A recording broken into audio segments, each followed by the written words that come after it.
I am at the Denver Belmar Cinemark Theater, where the last most exciting time that I was here when I watched the god-awful Matrix Resurrections movie, which stunk to high heaven. But that was the night they had the Denver shooting out here on the mall, so there was a little bit of excitement buzzing.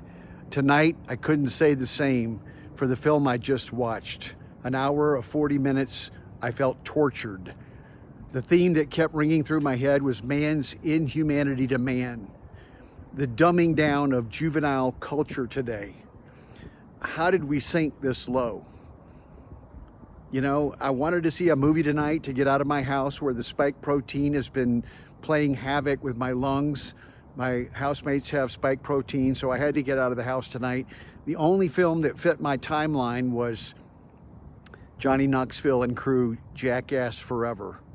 And the last time I saw a Jackass movie was probably 20 years ago, when I was very stoned on pot back then, and kind of relished in that stupid kind of, it's MTV produced. That tells you something right there. MTV is pretty lame.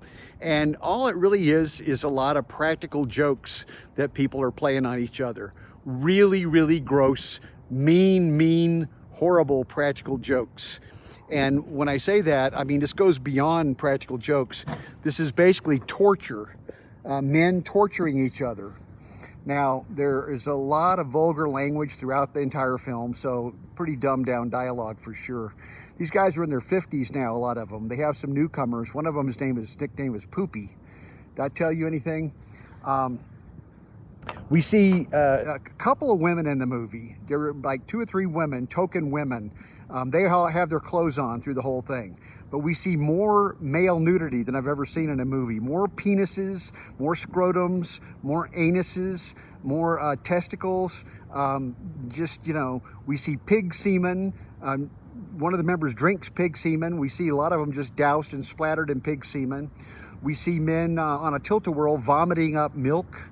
We see a man take a big obese fat man take a dump in his pants, and we see the poop in his pants. We see poop, a man poops in a toilet, not a toilet, in a bathtub rather. We see, you know, Johnny Knoxville doesn't hardly get any punches on him. He's mostly just snickering that laugh after every prank, watching guys have their testicles smashed. Now, a man that's ever been kicked in the testicles hard knows that is one of the most excruciating pains a man can experience. It can actually rupture you and cause irreparable harm. Very damaging.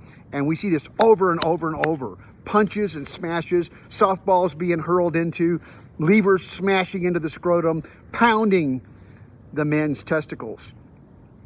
And it's supposed to be funny. Now, the people on the screen, they laugh a lot. They laugh throughout the entire movie. In every scene, it's ha ha ha.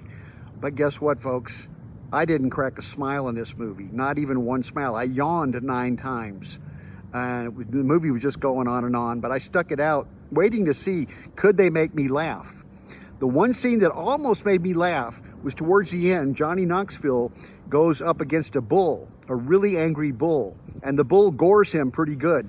Whacks him good, spins his body up in the air. In the slow motion, you see his body spin, comes down hard, broke his wrist, broke a rib, I think, got a concussion. He was laid up. It was the only scene in the movie people weren't laughing afterwards. They looked actually concerned about him, that he might have really been hurt, and he was hurt pretty bad.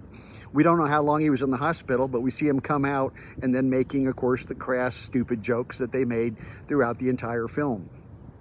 I just thought this film was just one of the worst experiences I've ever been through.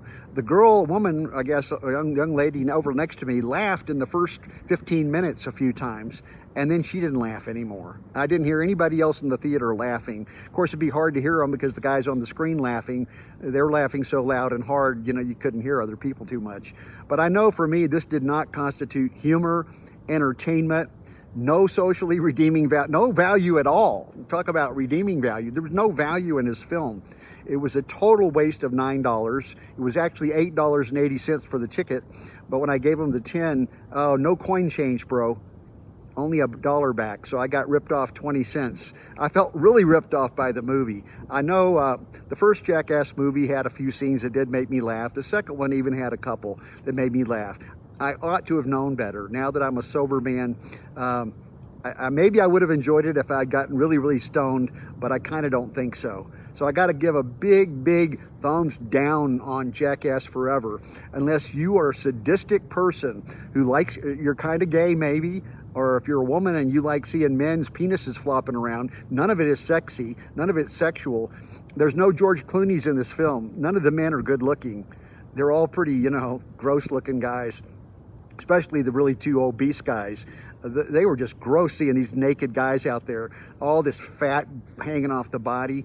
And it was pretty disgusting seeing scorpions and snakes bite penises and bees hanging off Steve-O's penis, at about 100 bees hanging off his penis, and he's just standing there taking it like a man, like a fool, like an idiot. But I know why they were laughing in the movie. This movie's probably going to make millions of dollars, and all of them probably get a good payday out of it. So hopefully it was worth all the pain and misery I'm sure they experienced. For me, it was painful just to have to sit through an hour and 40-minute movie like that.